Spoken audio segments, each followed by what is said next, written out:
Phillip Miller. Good to Good to see see you. you. Good to see you. Here we are in San Francisco, Beautiful city. right? So sunny today. Is the sun was in your eyes a moment ago? But how did you get here? Did you fly in? I did. Flew in Yeah. from our farm in Southern Virginia Right. and got here by way of Charlotte, North Look Carolina. at that. Did you fly over any farms here? There's plenty of farms, lots of cattle, a lot of sheep. I We, don't know if you got to see any from the we plane. came in the dark. It was late last night. No glow in the dark cows, hopefully. No glow in the dark cows. All Don't right. need any of those. No. But I'm trying to think where we met. Was it Black Hat? Or was it? I don't remember where we met. Yeah, I don't even. It's I been don't know. so long. But anyway, we've kept in touch wherever we started following each other, and I'm particularly a fan of yours because of the work you do on the farm, and obviously your role as a CISO. Very different mindsets of things, but perhaps a lot of overlaps too. And you're actually going to join us on a webinar where we talk about kind of the future of farming and agriculture and food safety and That's all right. that fun stuff. We're talking about Very cybersecurity as part of important. that. Absolutely. So, but you've taken the last 18 months to kind of, well, you'll tell me what you did, but I presume to kind of refresh and regenerate, and you now have a new role as a full-time CISO. I want to talk to you a little bit about what that transition back into full-time is like, but first, well, maybe a quick intro for the folks listening and watching here.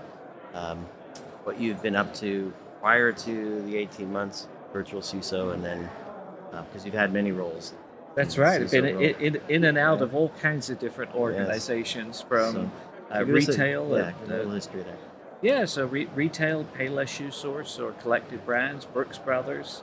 Then I did consulting for a while with AWS. That was the pandemic years. Those were great Right, years. Got to work with lots of very large enterprises on their journey to the cloud.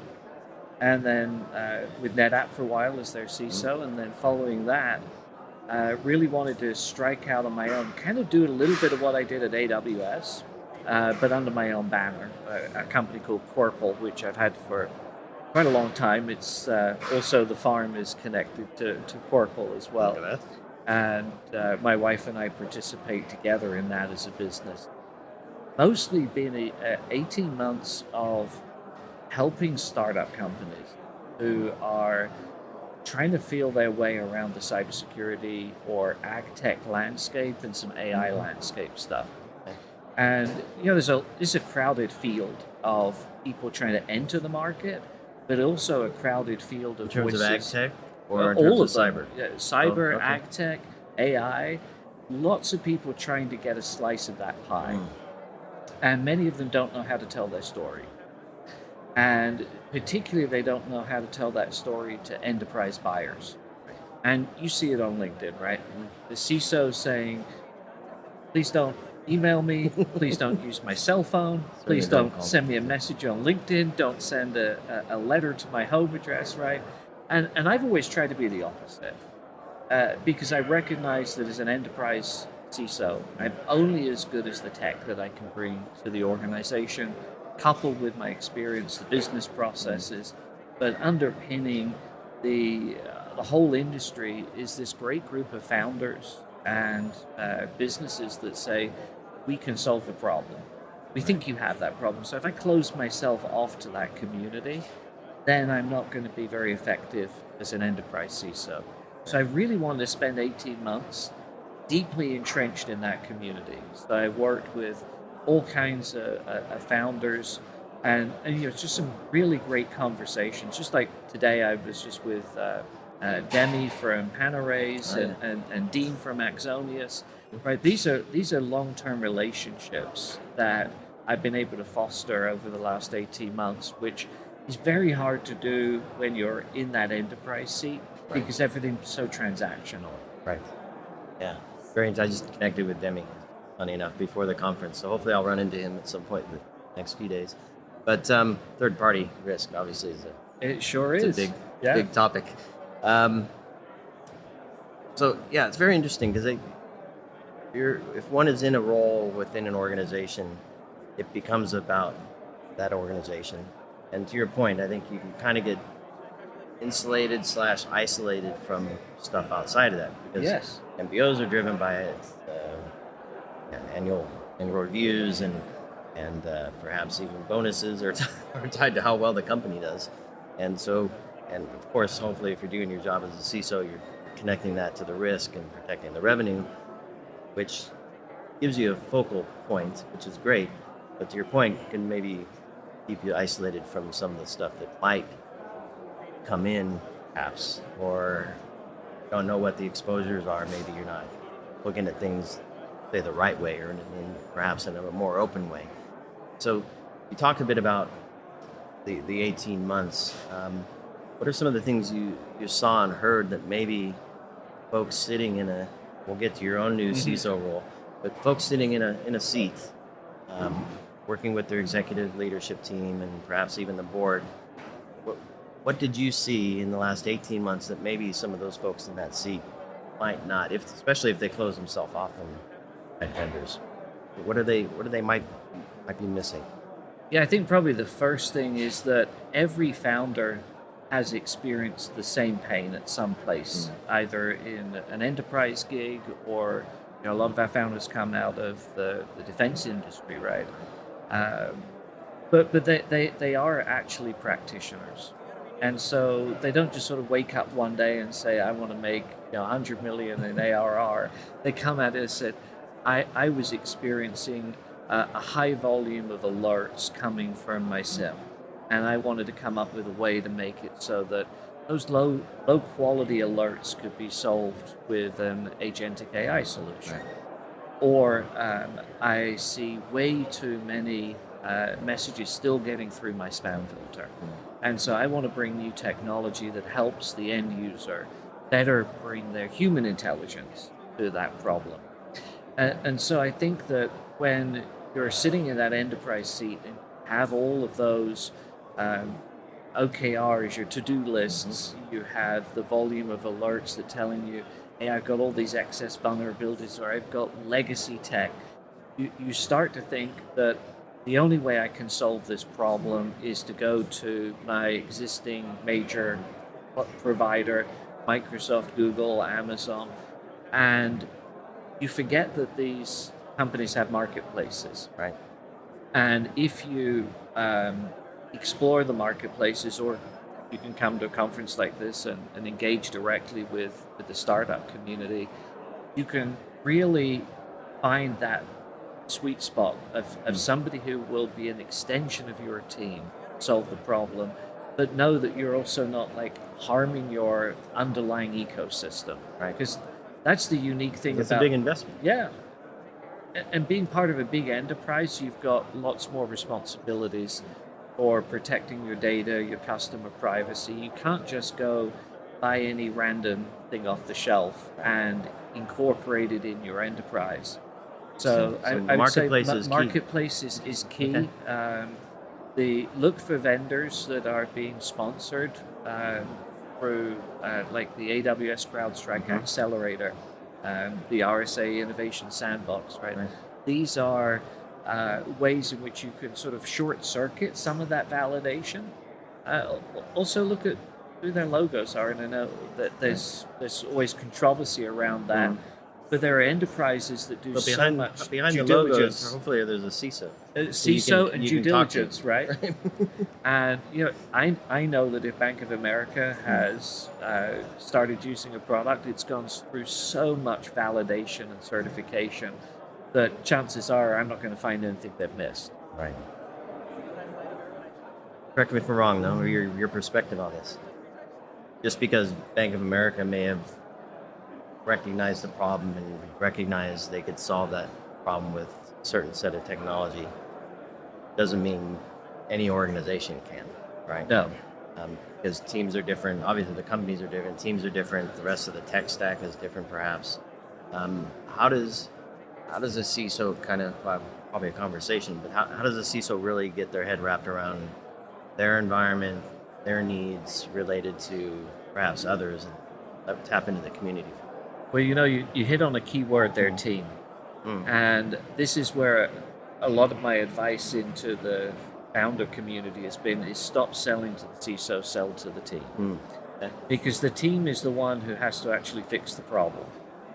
And the engineers and architects that are designing and engineering around the problem are the ones who need to be deeply involved in what the next solution to that problem is. And so, yes, as CISOs, we can inject a level of, this is a program that I want you to go and find new entrants to try to solve. Here's some that I've seen. Please go do your own due diligence. And so when we have a CISO-led buyer cycle, it often leads to poor outcomes. And I've seen this whether I was on the consulting side, interim CISO work, or stepping into any enterprise role. There's always tech that has been purchased and not fully leveraged. Shelfware. Yeah, but it's kind of different now, right? Because Or you're just paying for it. set and forget it. Yeah. Well, you're paying a SaaS fee every month for it, and it may be giving you marginal value. And this is the hardest conversation that you have as a CISO with a supplier is, I don't want to leverage you anymore. And I don't want to leverage you because your team didn't give my team value. Because inevitably when you have that conversation, they say to you, but your team didn't ask us. And I'm like, but you're the supplier. You want us to leverage your technology, so please don't just sell and walk away and expect that automatic renewal 3 years down the road, because we're no longer in a world where there's only one player, right?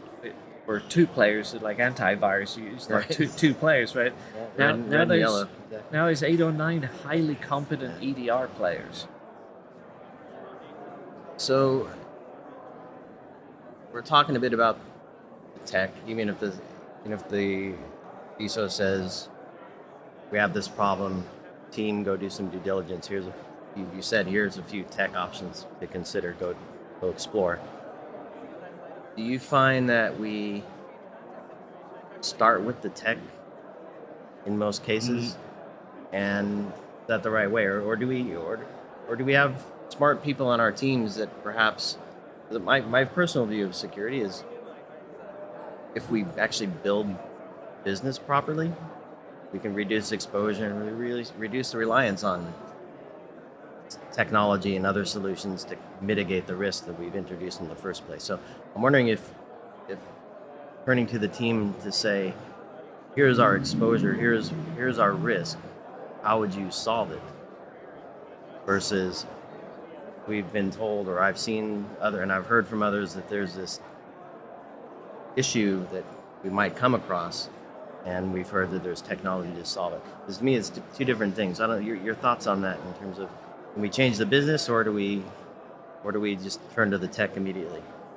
So we've got dual problems here, right? We have an engine of business that exists to deliver stakeholder value, to be shareholders, customers, etc.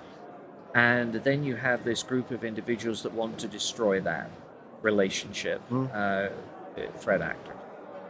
And the individuals in business that are trying to drive revenue are often very unfamiliar with how a threat actor can disrupt it. We all understand ransomware and we understand spam and those things, but the murkier world is often very inaccessible to a business leader. So the most important job a CISO has is to help the business leaders understand, for their line of business, their P&L accountability, where are the choke points that they're most susceptible to give them not just that information, but then ask them, how much is it worth, in a sense, to mitigate that risk? And then when you have that answer, then you can inform your teams and enable them to have, the tools, the technology, the business processes, because you as the accountable CISO for risk and the accountable P&L owner are having executive level conversations, hopefully supported by a board, that are in place to make the enterprise safer for customers to transact. So it is a team and a business problem first, tech second for me. Eh?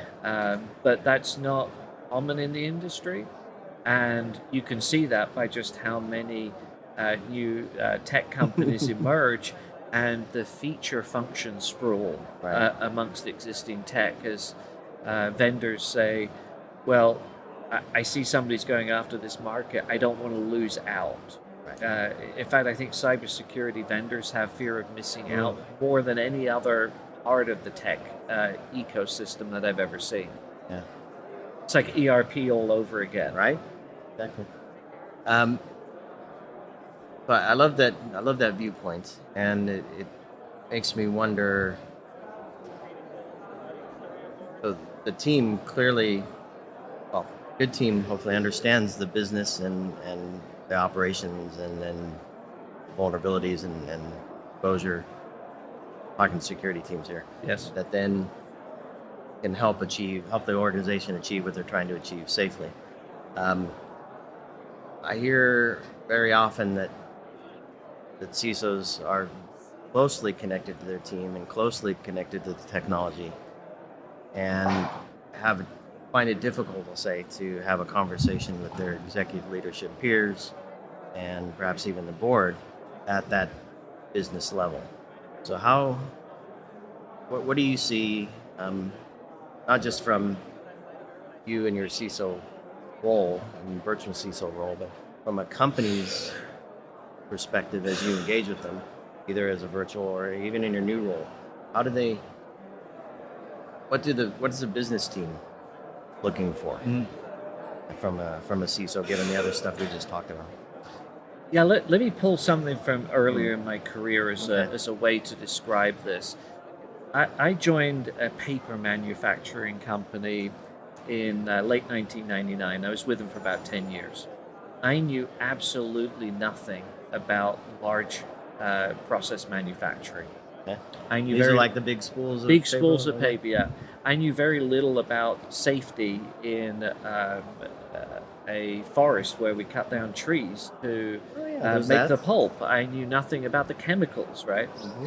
And here I was coming in as a person who had varying different responsibilities, but my final responsibility was for securing the enterprise. And I needed to understand not just the task orientation of my job, but also how the business is glued together. And any CISO that steps in should make that their first priority. First 30 days, try to deeply understand the business. Get out there, whether it's on the manufacturing floor or on the shop floor. I did retail, or in my current role, get into the offices where people are engaging with the customers and understand how does the business work. Then understand how the business leaders, your colleagues, are making changes to improve or retain customers, profit and loss. Learn the language of the business and the board so that when you want to have a conversation about impacting that from a information security, data protection, privacy, cybersecurity basis point, you've got a frame of reference that is from their lens, not just yours. And then they, in turn, also have an accountability, right, to understand enough about the world that the CISO is operating. But that's common to them, right? They understand that even if you're the product person, you have to understand marketing. Right. You don't do the marketing, you rely on the marketing team, but you know that they're a valued partner. Also know what to give them so that they can do the marketing. Right. Hopefully a good product, right? So I don't know how to ask this question. If it's what's the first question, or if there's an important question or a common question. I'm hoping you can give me an example of that.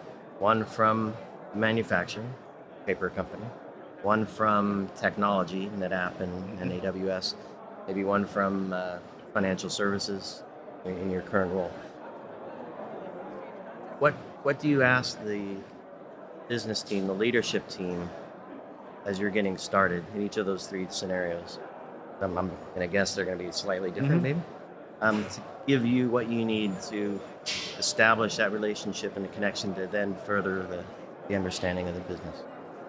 I mean, I think the first thing, and this is sort of common to all of them, is where does the business see its biggest non-cybersecurity risks, right? Because most companies are going to have information security, cyber somewhere on their risk, but what are they seeing as other risks? Because that will inform you as to how they're thinking about that.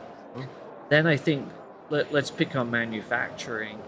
Is understanding how does the product get created, because when you understand how the product's created, you can start saying, okay, we're going to have technology in each of these different places in the product creation cycle, and every time there's technology, there's data, and then there's information risk. So if you can understand and like model that out from a business process manufacturing perspective, it really helps you from a cyber perspective. Retail, though, where most retail is merchandising and selling, right? So their focus is customer. Yeah. How do we engage and what do we promise that customer? I think that's probably my first question. What are we promising the customer? Are we promising them that we're going to gather their information and only ever use it in a sales transaction? Or are we doing marketing off of it? Are we selling some of this to other people? Because the customer trust relationship is critical. And then financial services, fintech, all of that stuff, regulatory and legal, I think, to a certain extent, are the leading elements. Still king and queen, because obviously all the customer stuff still matters, but you can't get the right to transact with those customers if you don't follow the rules. And there are external rules that you have to follow. Right. So we're here. I think we're doing on time. Yeah, we have a couple minutes left. Let's take part of the theme from RSAC Conference here, which is about the community, many voices. Obviously, you're here in person, I presume, to partake in what it offers in that sense. What do you look for here when you're on site connecting with people? What sessions do you go to? What conversations do you have? Maybe rooted in what we've just been talking about, or is there something else that's even bigger top of mind? Yeah, so first priority is efficiency. I want to meet with all of the key vendors that we have in our enterprise and do it over a 3-day period so that I can not be trying to do that when I'm in the office. So that's my big rock. That's what I fill my agenda up with first. Second priority is peer group conversations. And those don't happen in the meeting rooms, right? They happen in the hotel lobbies late into the evening. That's where we can have conversations that are, pure Chatham House rules, off the record, and start thinking about how can we help other people in this community. And from there, this is where, mentoring programs emerge. Finding ways to bridge company gaps come from there. And then third is the founder community. And so I'm emerging here. Tech stuff. Yeah, like AWS and CrowdStrike have an accelerator. I helped 3 of the companies that are in that accelerator in their preparation journey. So I'm going to go cheer them on a little bit, right? That's the fun part. I don't go to the parties. I don't really have much time for that. I'd rather have the individual conversations. And presentations can be really good if it's a practitioner, which unfortunately is getting a little harder to find here. I'd like to see more practitioner-led conversations so that my team would want to come and not just be a CISO hangout. Yeah, exactly. Oh, great points there, Phillip, of course. And I have to thank you for taking the time. You're very busy. I saw your calendar. It is kind of crazy, isn't it? I was like, I don't know where you're going to fit in, my friend. You have so much going on, but I'm so grateful that you found this time to do what you described in your second bullet, which is to find ways to help the rest of the community. I hope that this conversation does just that. I hope so too. People that aren't able to come on site in San Francisco, and don't have a chance to connect with you at some point. So hopefully this conversation and story helps many. And I'm always happy to connect on LinkedIn if people want to have further conversations. Yeah. You're a good guy. I appreciate you, and I love getting inside your brain and understanding how you look at this world and CISO role. It's a role that's had a lot of scrutiny. It does. It comes with a lot of weight Yes. on the shoulders, and I appreciate you putting on that cape and taking on that role, especially for the organization that you're working for at the moment. So an important Well, thank thing. you very much. And I Yes. appreciate you setting time aside for us to have a conversation. Got to invest in our friendships. Those are important. Absolutely. Yeah, most important. So, Phillip, thank you so much. Thanks everybody for listening and watching this episode here on location with Sean and Marco. Stay tuned. itspmagazine.com/RSAC25 for all of our coverage. Connect with Phillip, and we'll see you on the show floor or here in one of the Moscone locations. Thanks. Thanks, everyone. Awesome.